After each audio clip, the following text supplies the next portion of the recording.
Assalamualaikum warahmatullahi wabarakatuh. Halo teman-teman semua.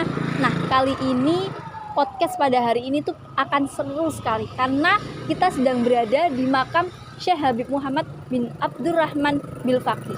Letaknya ini tepat di Desa Mangli dan gak jauh dari kampus lah. Nah, disinilah makam beliau berada.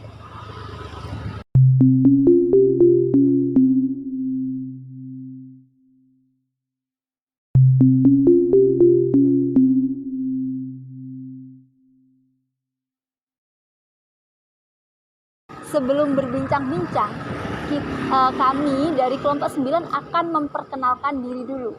Saya Sistani dan Hofia dengan NIM 2221030101026. Nah, setelahnya yaitu dan saya Nova Fitrianti dengan NIM 22210301022. Dan anggota selanjutnya adalah dengan saya sendiri, Ainur Rohma dengan NIM 2121 030 146.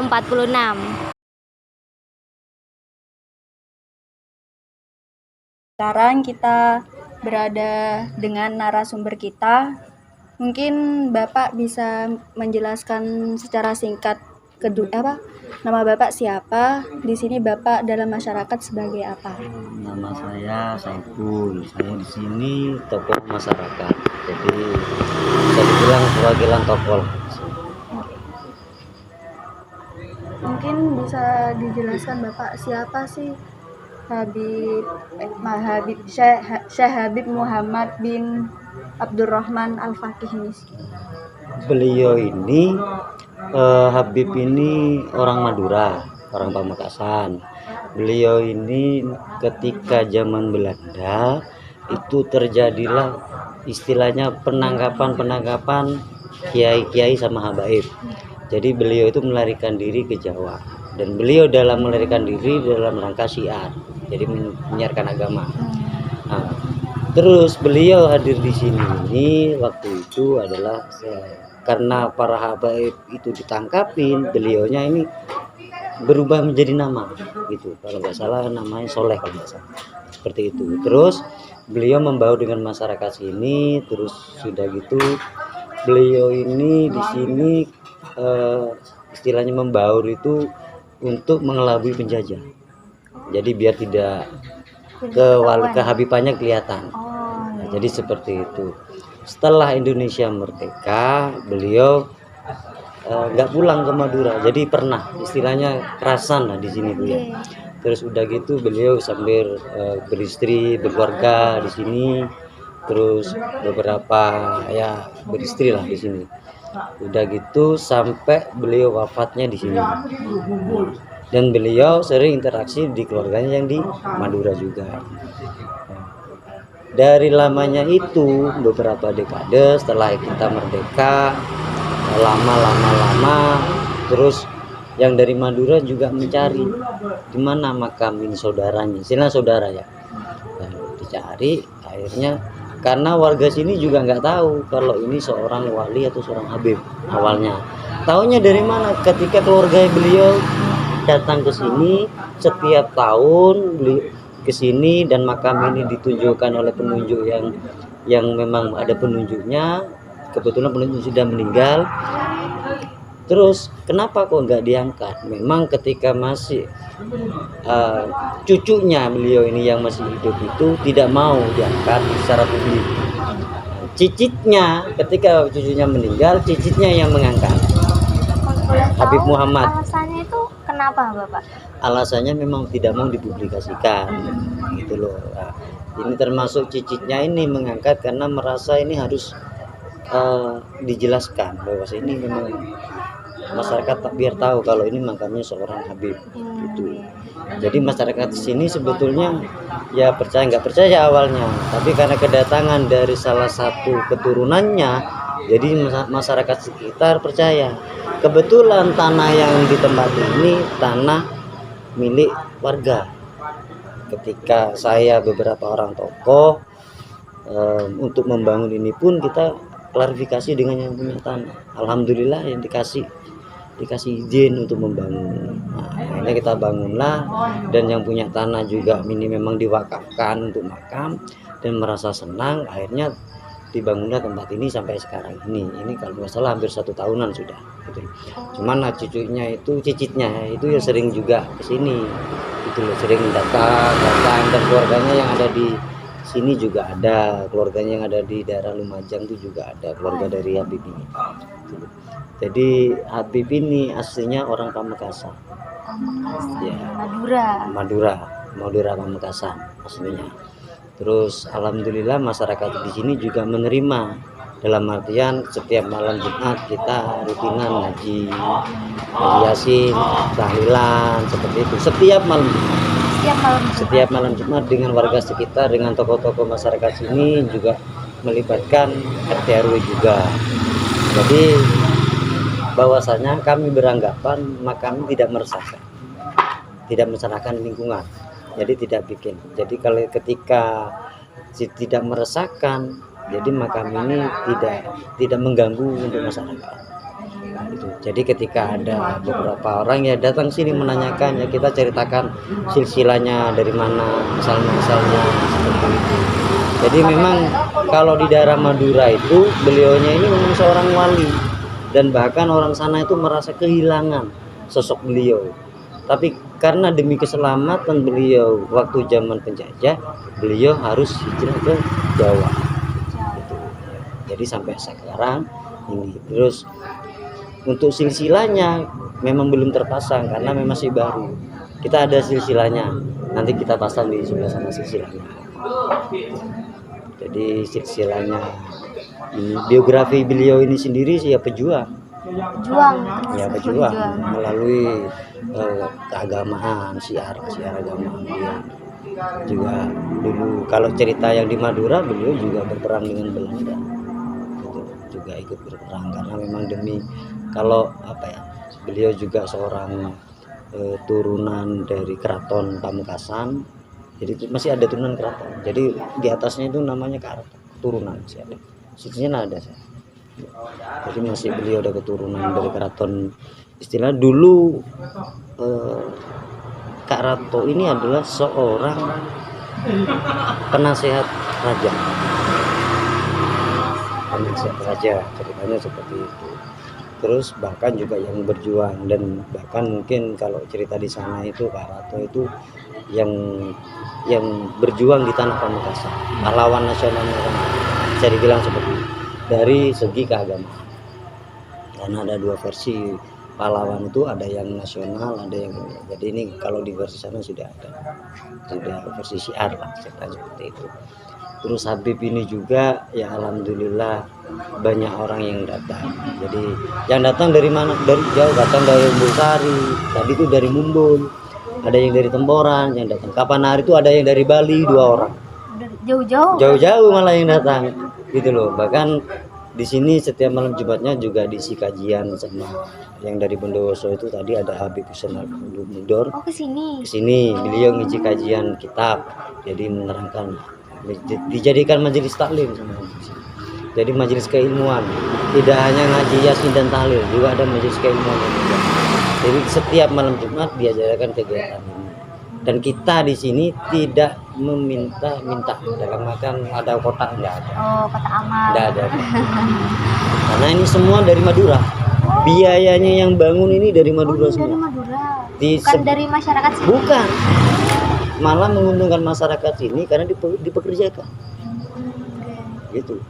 Masyarakat ini malah dipekerjakan untuk membangun, itu digaji. Digaji? Iya, kecuali kayak saya, karena saya di sini tokoh masyarakat yang cuma bantu-bantu, tidak menggaji, cuma bantu-bantu sebentar. Jadi kalau yang memangnya seharian tukangnya itu kita gaji. Yang gaji semuanya itu dari Madura, bahkan tuh keseluruhan ini sudah bangunan. Warga sekitar tidak ada dilibatkan untuk masalah keuangan, tidak ada. Murni dari Madura. Masyarakat di sini tuh tidak semuanya tahu tentang sejarah detailnya. Yaitu masalahnya masyarakat sini tidak tahunya itu karena memang tidak ada informasi. Seandainya diberitahu mungkin. Cuman sebelum ini dibangun, warga sekitar tuh sudah ngomong kalau biasanya kalau orang-orang itu yang mau tabaruk gitu biasanya, oh ini makamnya wali, ini seperti itu. Ternyata ketika mau beliau yang Madura ketemu saya, dan akhirnya memang dinyatakan memang benar kebenarannya, ya kita bangun biar tidak salah sasaran lagi, maksudnya biar tidak salah gitu. Seperti itu. Berarti keluarga itu langsung konfirmasi ke bapaknya apa ya apa? Kita kumpul dulu beberapa tokoh termasuk melibatkan RT RW-nya karena yang punya wilayah. Jadi semua konfirmasinya melalui tokoh masyarakat dan beberapa masyarakat yang memang dibilang orang-orang ini orang-orang yang biasa diurusan ngurus makam. Jadi beberapa tokohan. Nah, jadi tokoh-tokoh ini sebelum kita bangun kita rembuk, kita tanyakan silsilahnya ini dari mana kemana ceritanya. Yang saya sampaikan ini yang saya ceritakan. Jadi setelah itu kita mengiyakan dan kita lihat respon dari masyarakat sekitar. Ternyata alhamdulillah respon masyarakat baik. Bahkan kita kedatangan dari beberapa habib yang dari Bangsal juga dari Ajung. Nah, karena menanyakan ini kan sifatnya bil faqih itu marga ya. Jadi di Jember tuh masih ada satu orang marga bil faqih, cuma beliau masih belum bisa hadir nanti saja. Karena harus ketemu dengan saudaranya yang Madura juga yang masih hidup. Jadi seperti itu. Jadi alhamdulillah tidak ada permasalahan. Yang penting kalau saya itu masyarakat sekitar tidak kesal, tidak mengganggu aktivitas, tidak mengganggu keamanan, tidak mengganggu integritas. Kita alhamdulillah menerima, responnya baik semua. Iya. Jadi ketika memang ingin bertanya kita kasih jawab. Kalau kurang puas nanti habibnya kita hadirkan. Enggak, biar sama-sama lebih jelas lagi. Oke. Gitu, seandainya ingin lebih jelas seperti apa asal muasal gitu. Cuman kan kalau cerita kelebihannya alhamdulillah warga sekitar ya dongeng itu banyak. Ada kemarin ibu itu karena ya Kemis ikut arisan, ya beliau di sini baru ke sini terus udah gitu Beb minta izin saya arisan kalau kena buat ini, alhamdulillah dikenakan. Alhamdulillah, Iya, Masya Allah. rezekinya itu seperti itu. Jadi bukan karena makamnya tapi karena keyakinan seperti itu. Jadi kita kalau kita mau minta kan nggak boleh sirik.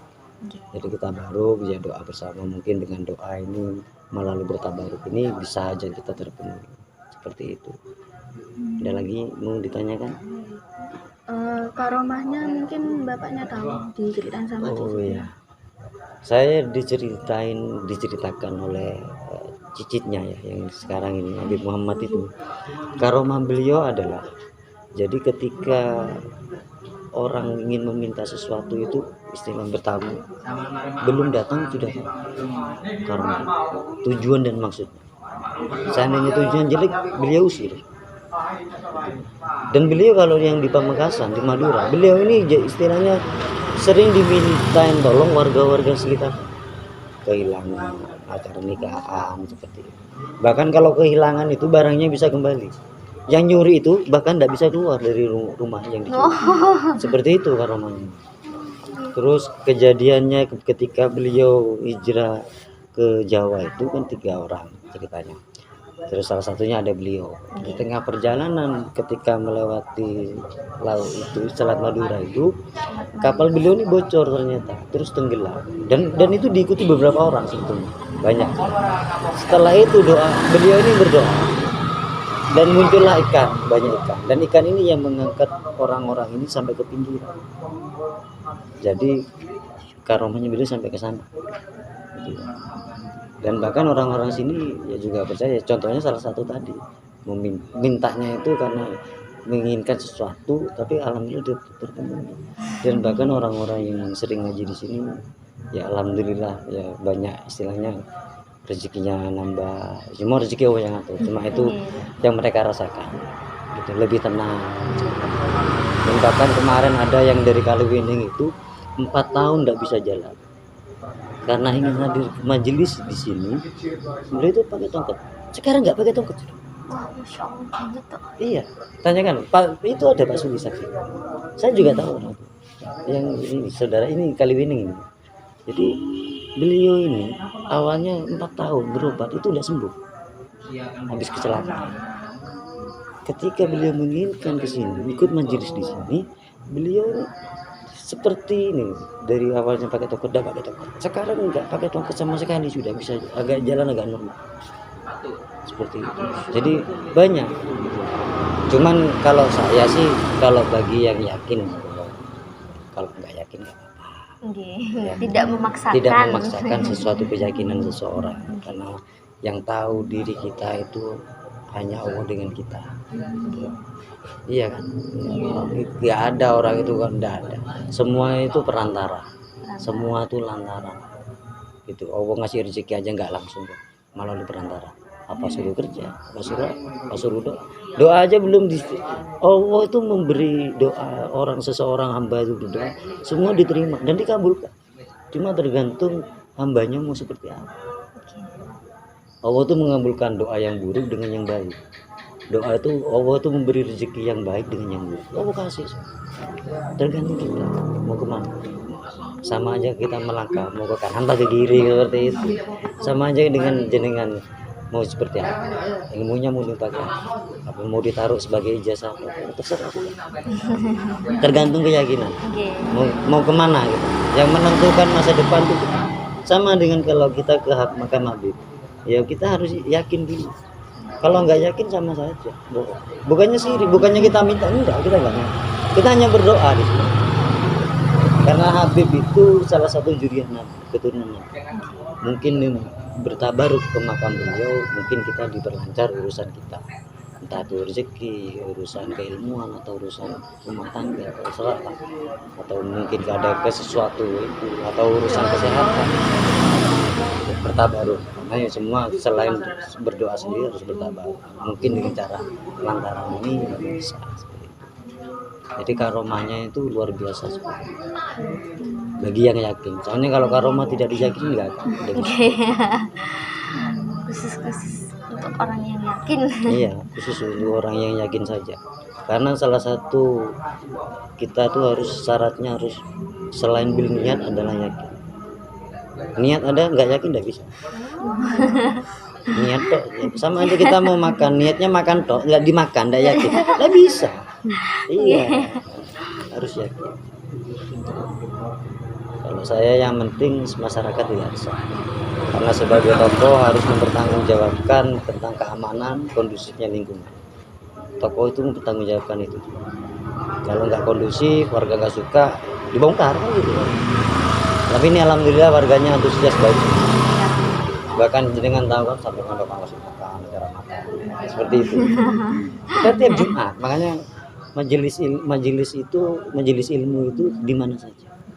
Mau di fakultas, mau di makam, yang penting ada majelis ilmu kita harus. Karena duduknya di majelis ilmu itu, kata Rasulullah itu sama dengan orang 1000 tahun berada. Sama gitu. Pentingnya di sana. Ya walaupun hanya sekedar mendengarkan, tidak tahu apa yang disampaikan, kadang-kadang ada yang mendengarkan, cuma duduk.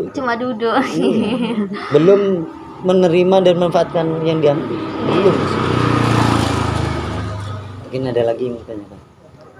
Kalau bentuk peninggalan sejarahnya? Bentuk peninggalan sejarahnya kalau di sini nggak ada, karena ini syiar di sini kan. Syiar itu dalam artian beliau ini istilahnya apa namanya kalau orang berjalan dulu. Jadi kafilah. Jadi beliau ini ke sini tidak ada bentuk barang atau apa, nggak ada.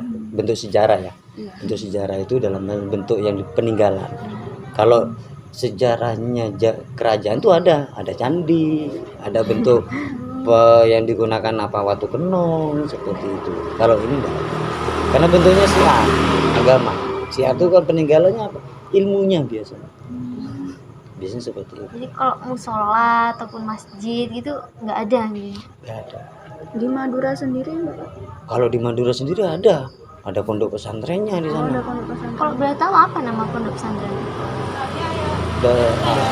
Darul Quran kalau nggak salah. Darul Quran pondoknya. Darul Quran.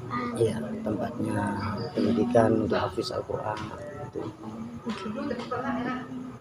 Namanya yang di Madura Habib Muhammad bin Fakih. Barusan telepon yang saya telepon. Oh, yang tadi. Iya. Okay. Namanya pondok apa? Soalnya beliau kadang kan ada undangan kemarin, acara apa, terus ada Habib Lutfi di sana, kita diundang juga.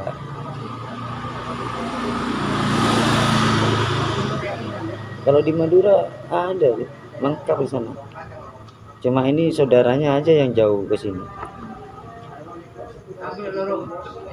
Jadi kalau untuk histori perjalanan semasa hidupnya beliau ini belum ada yang tahu kecuali keluarga. Iya, harus lebih detailnya kita tanya ke keluarga. Jadi ini kan beliau sama ini yang Habib Muhammad namanya.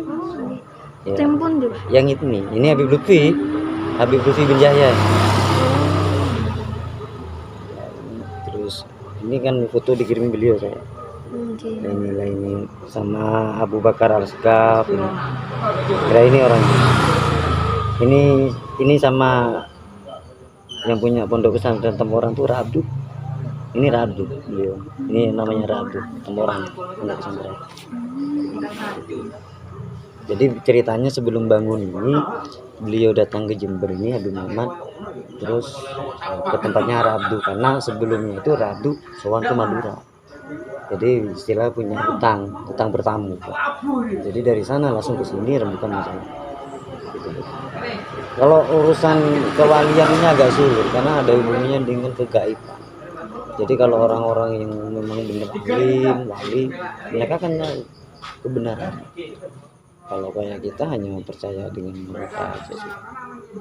Jadi seandainya pun kalau kita nggak percaya ya nggak bisa, soalnya kan dalam artian orang-orangnya ini sudah deket sama ini,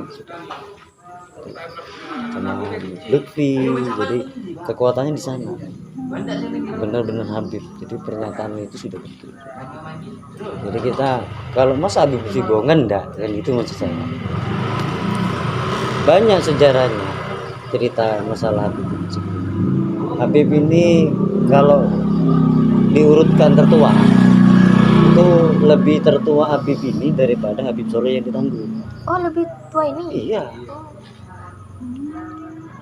Habib Soleh dengan yang di Tangguh itu lebih tua ini. Jadi kalau orang yang suka ziarah makam itu, kalau urutan itu kan yang lebih tua dulu yang dihadiri. Seharusnya kesini dulu baru ke Habib Soleh Tangguh. Tapi kalau jamaahnya dari barat, ya ke Habib Soleh dulu karena satu arah sudah. Yeah. Dari Habib Soleh ke sini, dari sini biasanya ke Sidik. Kalau dulu kan dari Habib Soleh Kiai Sidik ke Tempuran, gitu urutannya. Sekarang seharusnya sebelum ketiga ini ke sini dulu. Tapi kalau yang dari barat ke Habib Soleh ke sini, Kiai Sidik baru ke mana ke Tempuran, itu urutannya gitu.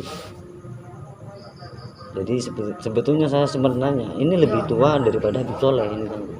Cuma ini tidak dipublikasikan, baru sekarang dipublikasikan karena cucunya sudah meninggal yang tidak membolehkan. Berarti kalau sama Habib Abdullah nih loh. Siapa? Habib Abdullah Yang di Balung. Yang di Balung mungkin lebih tua ini.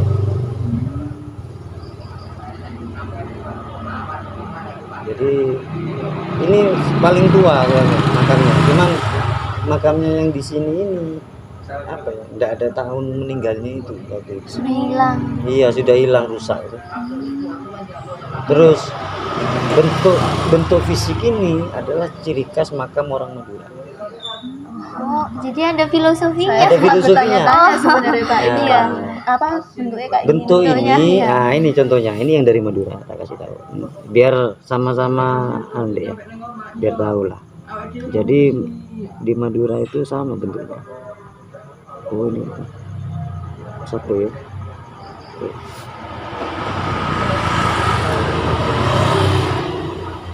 Suami saya tuh jarang ngapus. Tahun hilang ya. Iya, kehapus. Terlalu lama.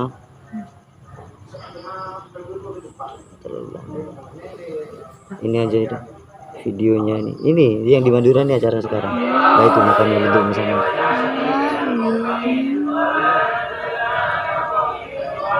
Ya sama ya. Iya, Ya. Jadi ini adalah ciri khas makam daerah Madura, Pamekasan. ciri khasnya gini. Baru tahu nih, Pak. Enggak sama dengan, coba kalau Habib Benda sama. Oke. beda Kemarin lagi. ziarah ke Habib Abdullah juga nggak kayak gini, jadi Iya. kayak, Jadi kok beda sendiri beda bentuknya. sendiri karena memang bentuknya ini ciri khas dari orang Madura. Maksudnya Madura daerah Pamekasan. Jadi ciri khasnya itu makamnya seperti itu.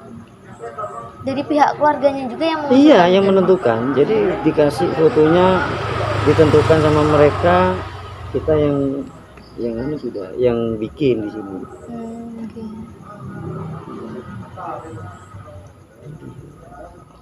Ini makam-makam yang di belakangnya masih. Makam warga. Oh. Tetap kita bangun kan ini makam ada beberapa makam. Tetap kita angkat karena ada keluarganya kan tidak boleh kita nutup makam. Tetap makam ini harus ini lagi ini sudah. Cuma sekarang diangkat dikasih ini. Kasih ini sesuai aslinya sudah. Beruntung mereka. Iya. Sesuai aslinya itu. Tidak dirubah-rubah apapun. Setiap hari diziarahin dapat berapa? Iya, setiap malam Jumat ada orang ngaji, ada orang tahlil di sini itu. Walaupun keluarganya lupa ada masalah. Iya. Jadi peninggalannya ndak ada dia. Jadi kalau karomanya itu tadi, terus kalau ini ciri khasnya makam Madura. Jadi yang di Madura ciri khasnya karena memang turunan dari Madura. Marganya Bilfaqi. Bilfaqi ini banyak di Malang ada. Gitu loh. Banyak. Cuman ini kan yang saya ceritakan yang ini bukan di atasnya. Kalau di atasnya itu dari jurian-juriannya tuh dari Yaman apa itu banyak itu ceritanya. Jadi beliau ini di sini kerasan, tidak mau balik ke Madura waktu itu, sampai punya istri dan sampai meninggalnya di sini. Istrinya makamnya di mana? Di Madura.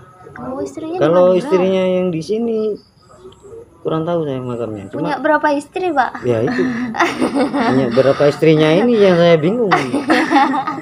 Soalnya kalau keturunannya di sini ada di Ajung itu cucunya ada. Lah ini loh ini di Madura.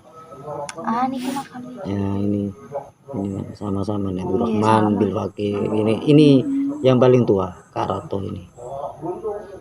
Nah, jadi Keluarga berarti. masih ini cicitnya Lebih tua. lebih tua. Lebih tuaan lagi. Iya, lebih tuaan lagi. Soalnya kalau silsilahnya memang ini kan jurian lagi. Kemarin di Bekasi silsilahnya itu juga ada, cuma itu tidak saya karena disuruh yang mau bawa beliaunya saya tunggu.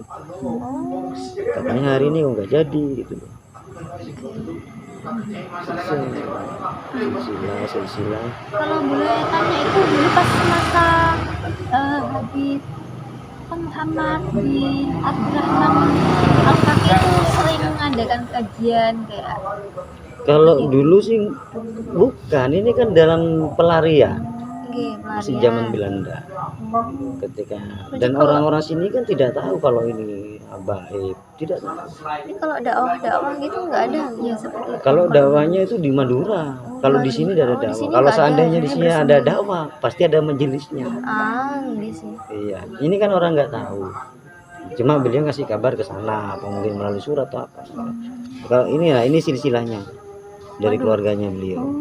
Bahasa Arab. Iyo, bahasa Arab. Karena ya kan harus usul bahasa Arab. Waduh. Jadi kalau ini kan dari Muhammad, Ali, terus ini Fatimah, ini Husain yang atas. Nah, urutannya gitulah. Terus Abdurrahman bin Faqih yang Karato itu lah ini kan Karato yang ini. Ini yang atas sendiri ini. Yang ini.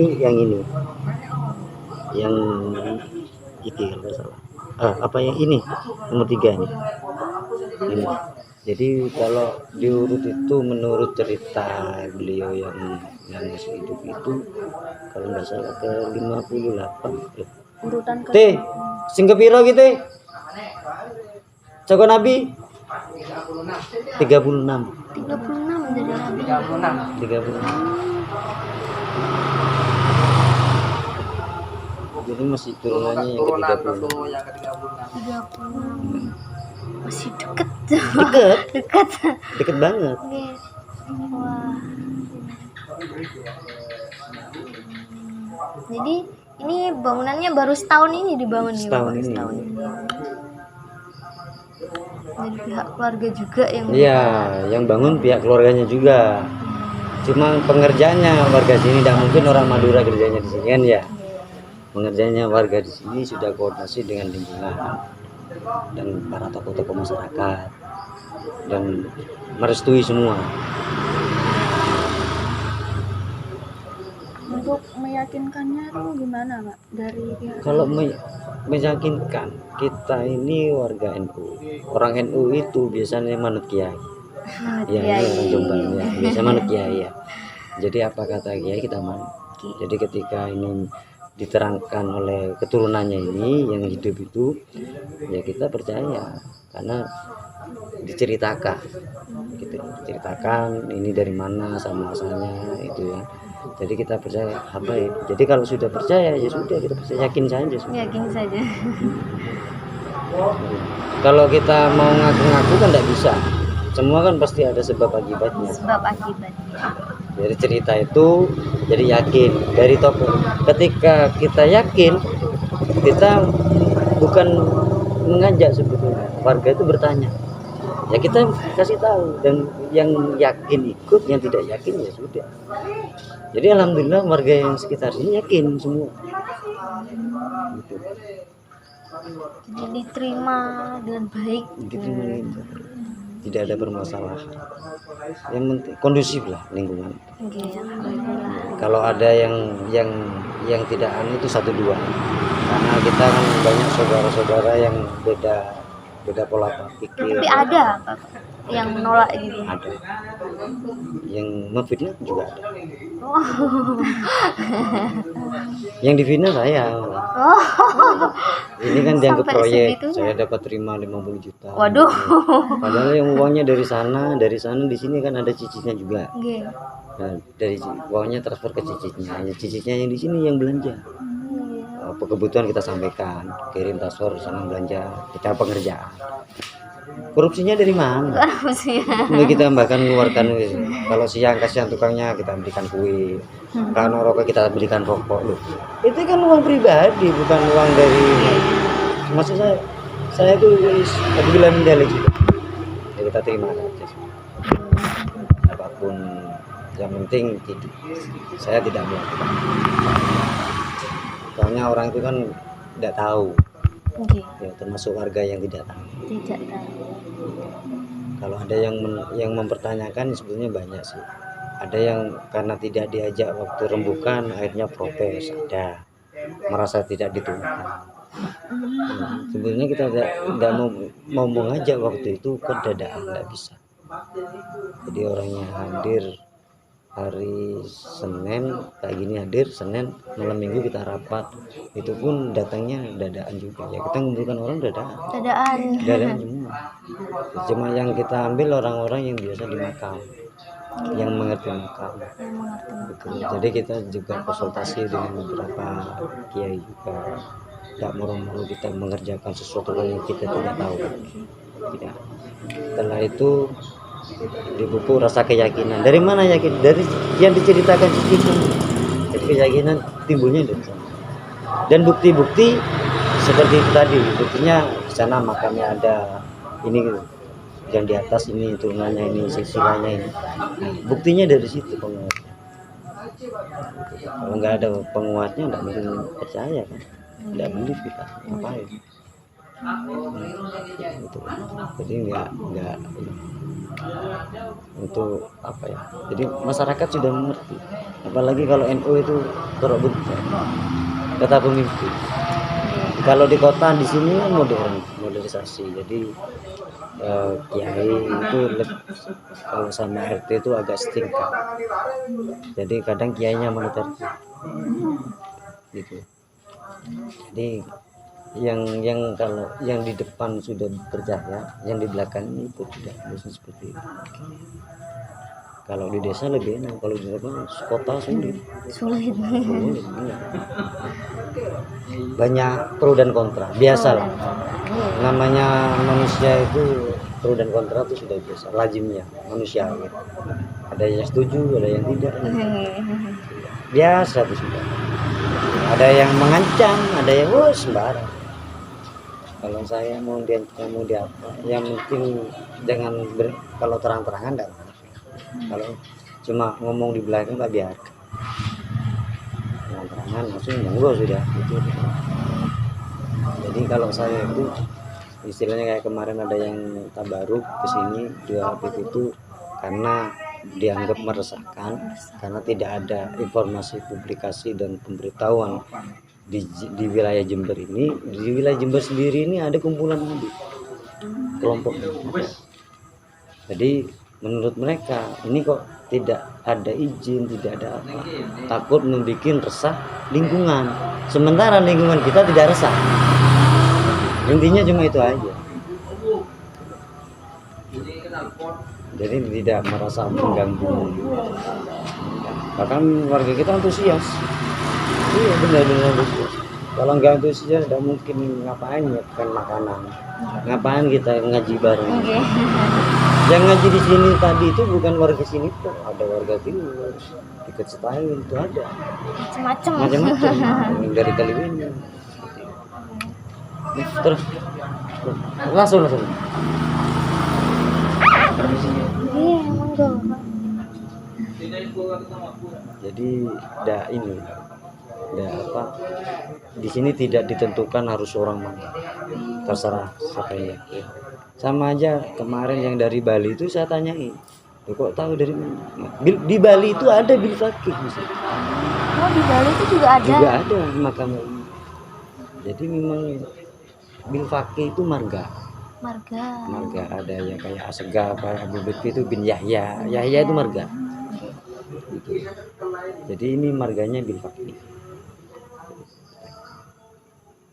Kalau rumah nih Bapak kan dulu sebelumnya diceritakan kan Habib Abdurrahman niki di sini numpang di rumahnya warga. Iya.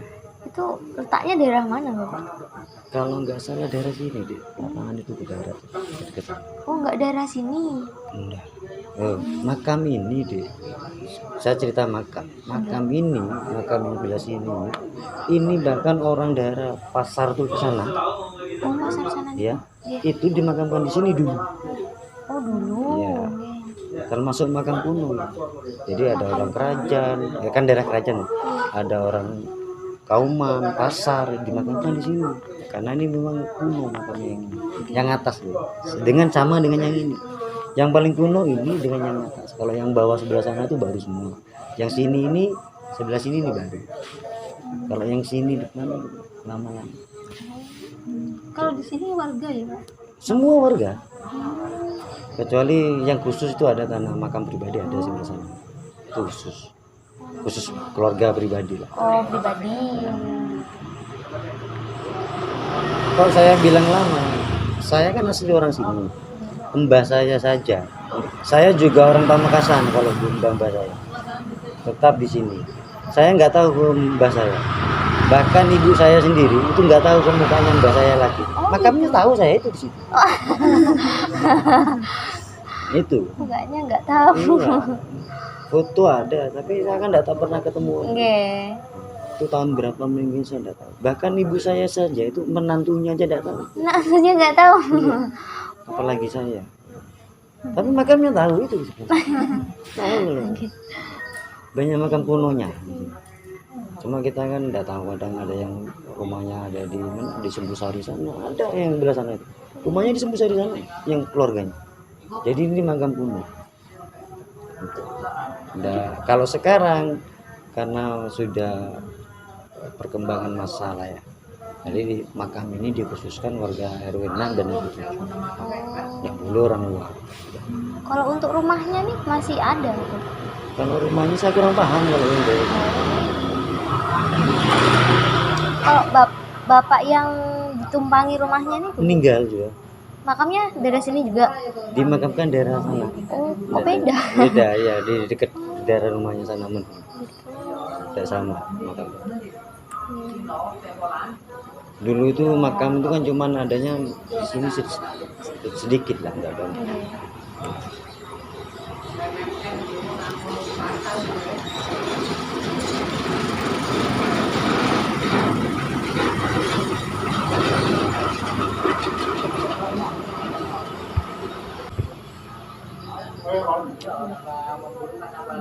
Jadi kalau secara jelasnya tanggalnya berapa, datangnya tahun berapa, Ya itu yang meninggalnya tahun yang berapa, nggak bisa itu dijelaskan saya. nggak Soalnya bisa. di makamnya sendiri waktu kita bangun nggak ada tanggal tahun berapa. Ya Gitu. kisaran lah paling enggak apa nggak tahu berapa apa Kalau dari 1800 apa. keluarga tahu nih Bapak, kalau meninggalnya tanggal sekian, tahun sekian. Kalau menurut yang keluarga itu sekitar 57 atau 58, 1957 atau 58. Jadi sih baru yang mungkin yang kan waktu yang ngambil apa yang Belanda seperti itu kan waktu agresi sudah kita sudah mendekati merdeka. Jadi ketika pemberontakan yang dulu pemberontakan itu yang banyak kan dari kaum santri, para kaum ansor, ya kan semua. Jadi yang jadi sorotan ya semua pondok pesantren dan sebutan sebagai kiai, Gus Habib itu dipegangin semua. Jadi memang jadi sorotan waktu itu. Jadi semua Belanda ditangkapi karena ini sebagai pemberontak. Karena yang pasukan yang Babu Runcing berani mati itu semua itu santri. Jadi sejarahnya Indonesia itu yang hampir banyak santri yang berjuang. Kalau kita mau ngomong sejarah, kalau Soekarno itu kan presiden kita yang pertama itu ketika masih muda, beliau itu kan sebagai ditunjuk oleh beberapa pemuda untuk memproklamasikan kemerdekaan dan ditunjuk juga menjadi presiden karena kepintaran beliau. Soekarno tuh pintar menguasai 48 bahasa. Gak ada pemimpin kita yang menguasai 48 bahasa, termasuk yang sekarang paling banter bahasa Inggris. Jarang. Iya. Kalau Soekarno mau bahasa Jepang, bahasa Belanda, bahasa Portugal bisa dia. Mau bahasa Arab, bahasa Perancis atau bahasa Rusia. Kalau apalagi Rusia hafal dia. Iya. Ya yang disuruh nyari makamnya yang memburi kan Soekarno. Sampai sekarang di Rusia itu kan Soekarno itu. Soekarno mau hadir ketika presiden Rusia itu makam itu diangkat dibangun baru bisa menemui Soekarno. Ceritanya kan gitu tuh Inoburi sampai sekarang gitu. Namanya orang komunis masa percaya gitu. Tapi karena urusan diplomatik dan politik jadilah. Ini untuk selanjutnya apa ada pembangunan lagi apa ya apa Bang? Rencananya masih mau bikin gapura tempat air wudhu. Oh di sini. Iya. Gapura depan. Tempat air wudhu karena memang ini kan bertahap. Terus masyarakat sini memang antusias, tapi tidak untuk masalah pembangunannya. Kalau pembangunannya kita akan buka dulu sama Habib karena kita memang tidak dibikin bisnis. Jadi makam ini bukan bisnis dulu. Gak ada kan makam yang palsu-palsu itu makamnya baru dibuat terus dibikin bisnis, orang suruh datang suruh ngasih uang. Nah, itu di sini tidak. Jadi siapapun bebas bisa Bebas di sini. mau ngaji, yang penting jangan merusak. Kalau perusakan beda. Kalau mau ngaji, mau apa istilahnya istikafnya nggak di masjid mau di situ ya. Jadi kalau mau ziarah ke sini itu dulunya mau langsung ke sini apa lewat perantara dulu Bapak? Ya langsung ke sini sudah. Ini namanya ziarah kalau mau perantara ya, nggak perlu perantara. Nggak perlu izin dalam artian itu. Nggak perlu Pak saya izin, nggak perlu langsung aja. Nggak perlu ini. Karena kalau ini memang kalau kita ngomong ke depan, seandainya cara publikasinya ini sudah besar, jangankan mau ke makam, mau masuk aja sulit biasanya. Kadang saya itu orang-orang zaman saya bilang, mumpung masih bisa, mumpung takutnya nanti membeludaknya. Contohnya apa? Ini didatangin Habib Lutfi aja sudah orang banyak di sini. Full berarti di sini. Enak. Saya tapi dari Habib Muhammad bilang sama saya insya Allah tapi kalau nggak masih diberi umur panjang seperti mau hadir bilang gitu.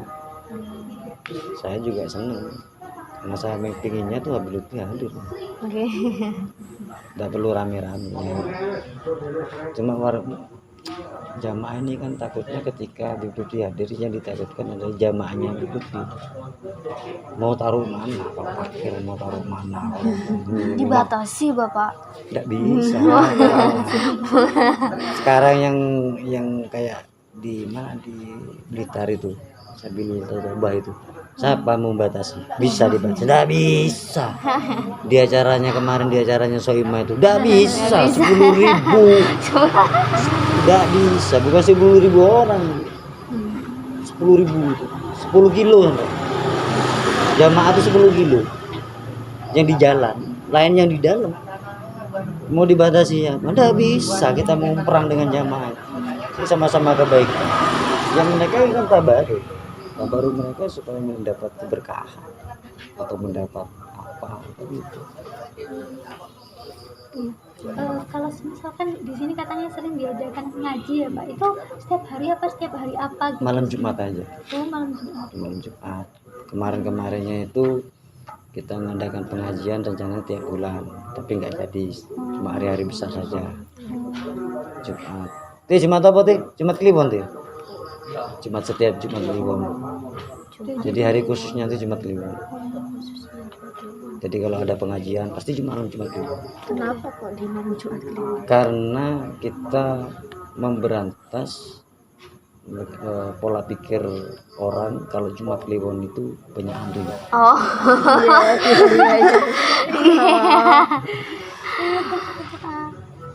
Kalau hantu tuh nggak mau malam Jumat apa saja, kalau nggak mau nongol sudah. Nggak harus Jumat Kliwon. Jadi itu kan kepercayaan. Sama kadang kalau kita sama orang tua, kalau surup mau maghrib jangan keluar. Memang dari secara agamanya nggak boleh, memang nggak baik. Karena di waktu itu keluar masuknya setan dalam rumah, bahkan pintu suruh tutup, jendela suruh tutup. Karena waktu itu setan yang akan masuk ke rumah. Karena apa ditutup? Untuk supaya setan tidak masuk. Sama kan. Jadi kalau dulu saya juga kecil gitu, mikir kalau bilang pocok matuan surup kalau bener wiwi, kalau wiwi itu hantu kan, nanti disembunyikan. Jadi kalau di desa memang ada, memang hantu itu jam-jam juga hantu keluar. Gitu. Tapi di tempat iya, tapi ya itu kalau sekarang kan modern, tergantung. Makanya jangan sampai apa ini kolbu itu kosong. Orang yang kerasukan itu kolbunya kosong, bukan pikirannya tapi kolbunya. Kalau pikiran kosong bengong sebentar bisa. Kalau ininya yang kosong gampang masuknya setan. Sudah masuk setan kesurupan. Kebanyakan orang yang kesurupan tuh ininya kosong, bukan ini. Kalau ininya nggak kosong, orang itu akan mengingat sesuatu, terus bergerak. Otak kiri, otak kanan, berpikir otak kiri, otak kanan kita yang bergerak. Itu terus itu, selalu. Kalau ininya yang kosong susah. Kalau sama cuma pikiran kosong sebentar, paling sebentar, itu mendetik, kembali lagi. Karena masih ada pergerakan otak kanan. Ngeblank, kosong tuh kan ngeblank. Kalau di otak ngeblank, nggak bisa berpikir. Tapi kalau ininya yang kosong, bukan nggak bisa berpikir lagi, di sininya kosong, tidak ada apa. Dan itu mudah dimasuki oleh Gampang keisi. Makanya kadang kita diajari kalau sering kali daripada ketika sendiri ngelamun, lebih baik berzikir, sambil berzikir maksudnya, supaya tidak kosong. Bukan ininya. Dengan keutamaan mengisi hati. Iya. Coba lihat sudah orang yang biasa kesurupan. Satu, kalau orang yang terbiasa kesurupan itu hatinya kosong. Kalau hatinya kosong udah ininya tidak bisa berpikir, sudah agak stres. Sering kemasukan karena sering kosong. Iya. Kalau sudah kosong, sering kosong itu biasanya orangnya malas untuk beribadah. Iya, bukan malas untuk berkegiatan, tapi malas untuk beribadah. Kendor Sudah. Iya. Terus setelah itu apa? Gak yakin apa yang dia kerjakan. Ini contoh. Ketika Saman pusing, Iya. sama minum obat, sama tidak yakin sama obat. Obat itu tidak akan bekerja 100%. Iya, gak mempan. Karena saya alami. Dulu saya masih sakit gigi tuh, kalau beliau minum obat sakit kepala. Iya. Obat sakit kepala itu saya minum, tapi sembuh. Karena ketika sakit gigi saya, kepala yang saya rasakan. Jadi saya obati kepala saya, sembuh. Tapi saya tidak pernah sakit gigi saya karena berhenti minum es. Ada saran temen, nggak pernah sakit gigi, saya tanyakan, ternyata beliaunya nggak pernah minum es. Akhirnya saya nggak pernah minum. Maksudnya ya minum tapi tidak setiap hari. Ya kalau sekolah kepingin adem minum, tapi sedikit. Kalau dulu saya masih sakit gigi, panas kayak gini nih, minum es bis. Habis beli lagi, minum lagi. Nikmat tuh Bapak. Oh iya. Siang-siang minum es. Apalagi kayak tadi saya minum es. Tapi kalau membuat sakit tidak boleh. Akhirnya saya berhenti minum es sampai sekarang sembuh. Dah pernah sakit gigi. Alhamdulillah. Alhamdulillah. Tapi dari mana? Ya dari perantara. Saya minta sama ya Allah, kok ini rasa sakit gigi. Ya Allah, aku jalur kalau orang itu. Tapi kan perantara yang menyembuhkan. Iya kan? Perantara. Dikasih informasi. Kamu sama saja kamu dikasih jalan. Mau lewat benda. Tapi kalau sudah tahu jalannya mesti lewat. Kalau nggak berani ya kita pelan-pelan. Saya juga gitu, nggak minum es minggu. Udah gitu kalau kuat sebulan, kalau kuat berhenti. Gitu. Awalnya nggak bisa langsung berhenti, tetap minum ya. Godaannya itu Nggak lebih bisa kuat, langsung setannya lepas tangan. lebih ya, nggak bisa, kayak bergerak sendiri. Tapi alhamdulillah enggak sudah. Oke. Jadi kalau untuk peninggalannya enggak ada. Nggak ada. Nanti kalau memang ingin lebih jelas, jenengan nanti ketika Habib ini hadir bisa ngobrol wawancara beliau. Tadi beliau menyampaikan sama saya yang saya tahu. Karena jenengan tidak mempertanyakan sampai ke atasnya, jadi saya tidak cerita yang ke atasnya. Cukup biografi beliau aja ya. Ini juga bekerja keras beliau. Bekerja di sini. Makanya orang sini tidak tahu kalau ini seorang Bekerja apa ya? ya kalau ya bekerja ikut yang ikut. Oh, ngikut gitu. Iya, di sini ngikut istilahnya itu apa? Iya, kos lah, bukan kos lah. Ditampung. Tampung. Cuman kalau orang yang mengerti dengan beliau pasti. Cuma beliau sering juga di sini kalau orang sakit juga diobati. Tapi itu tidak mempertunjukkan dirinya. Cuma sekedar mengobati, membantu masyarakat. Seperti itu. Tapi tidak membuka praktek. Dalam artian kayak mbaknya tadi yang ditanyakan apa tempat majelis, tidak ada. Tidak ada yang dikhususkan maksudnya, tempat yang dikhususkan tidak ada. Cuma kalau ada tetangga sakit diangkat, dan itu pun kalau mau. Kalau nggak mau ya enggak. Jadi memang benar-benar menutupi identitas. Kalau peninggalan baju-baju nih kok sama, enggak ada. Ada sudah lama, ini kan lama sudah deh. Kalau meninggal tahun 58 sekarang 2023 ini berapa tahun sudah? Kecuali di sejak itu kita tahu ya, seandainya kita tahu ini memang seorang yang memang harus dituakan, memang harus dipandang dihormati, ya mungkin peninggalannya kita rawat. Namanya kita nggak tahu. Jadi ya cuma peninggalannya udah cerita sebagian. Lebih detailnya ya wallahu a'lam. Maksudnya tidak tahu kebenarannya sebenarnya. Oke. Meskipun dari keluarga bapak yang rumahnya ditempangin itu, ditempati rumahnya. Ya, tidak ada meninggal sudah. Mau cerita dari mana sudah meninggal. Kalau dulu mungkin tak larikan ke sana juga. Kan iya, karena tidak ada. Saya pun di sini kan tahunya dari ini cicitnya. Ceritanya perjalanannya beliau ini. Dan seandainya saya di sini itu mungkin bapak saya masih hidup, mungkin saya bisa nanya sama bapak. Lebih dulu bapak saya dengan ini meninggal. Dalam artian ini dibangun ketika bapak saya sudah meninggal. Seandainya bapak saya masih hidup, mungkin saya tanyakan. Cuma memang beberapa orang itu menyebutkan masih belum ini kuburan wali. Kalau mau tabaruk ke sini, mau apa ke sini. Sebelum dibangunnya ini. Sebelum dibangun sudah banyak warga itu yang menyatakan seperti itu.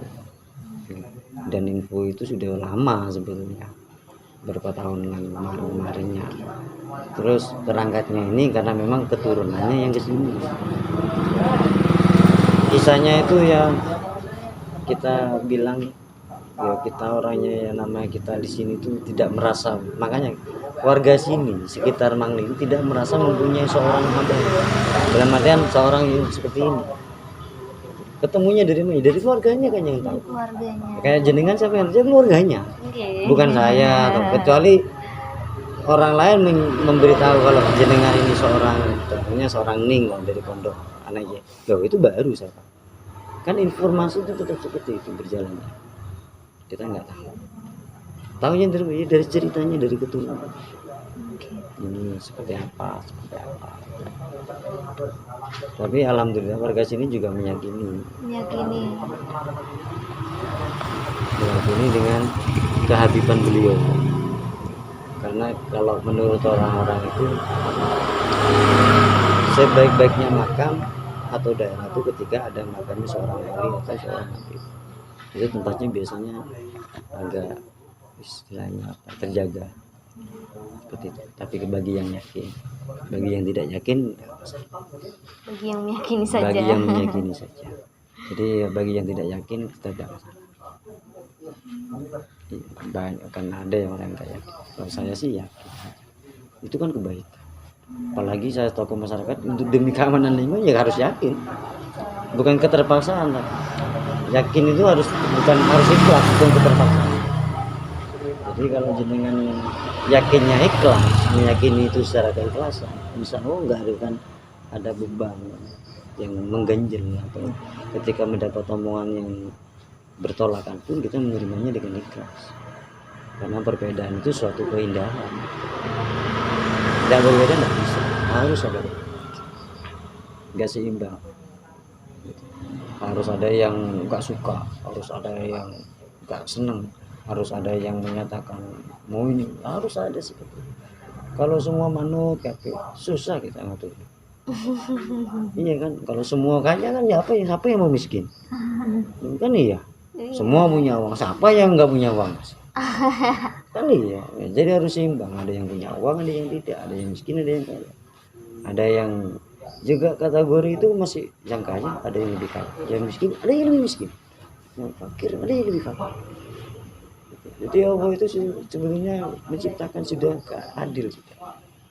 Jadi kata saya bagi yang yakin saja, kalau nggak yakin tidak apa. Dan jangan merusak yang sudah yakin.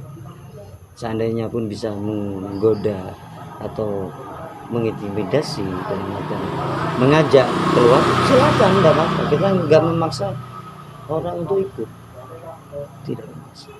Mau ikut alhamdulillah, nggak ikut ya alhamdulillah. Jadi tidak ada paksa. Kalau dari keluarga itu foto-foto juga nggak ada.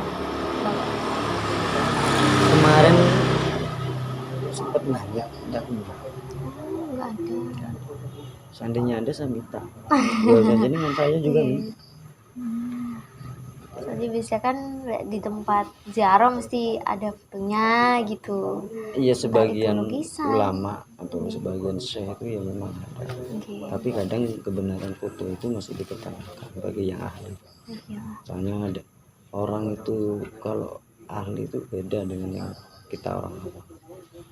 Kalau kita ya saja kasih foto, iya ini fotonya Syekhatul Ghazali, iya padahal bukan. Padahal bukan. Iya kan, ini fotonya Wali Songo padahal bukan itu. Itu rekayasa menurut cerita gambaran, menurut, dan itu pun kebenarannya tuh enggak sama. Makanya kayak Inggris kayak karikaturin Nabi Muhammad, kayak pernah ketemu Nabi Muhammad yang pernah kasus itu ada. Di Inggris tuh ada seorang seniman bikin karikaturnya Nabi Muhammad. Loh, emang pernah ketemu Nabi Muhammad? Soalnya karikatur itu menggambarkan orang tuh harus ketemu. Okay. Harus ketemu. Kalau sama dengan ini, saya nggak pernah ketemu, nggak bisa menggambarkan seperti apa. Saya tanya, ini anu Pak, ini wajahnya nggak bisa. nggak bisa. Walaupun saya pernah mimpi ketemu, apakah itu? Bukan, Belum tentu. belum tentu. Mimpi itu bisa mimpinya setan. Kecuali ketika mimpi ketemu Kanjeng Nabi, baru tuh tidak ada setan menyerupai Kanjeng Nabi. Nah setan dan iblis itu tidak bisa menyerupai Kanjeng Nabi, benci. Kalau semua bisa diserupai, semua siapa yang ahli ulama yang kitab-kitab itu bisa semua itu diceritain. Imam Syafi'i bisa, iblis jin itu bisa.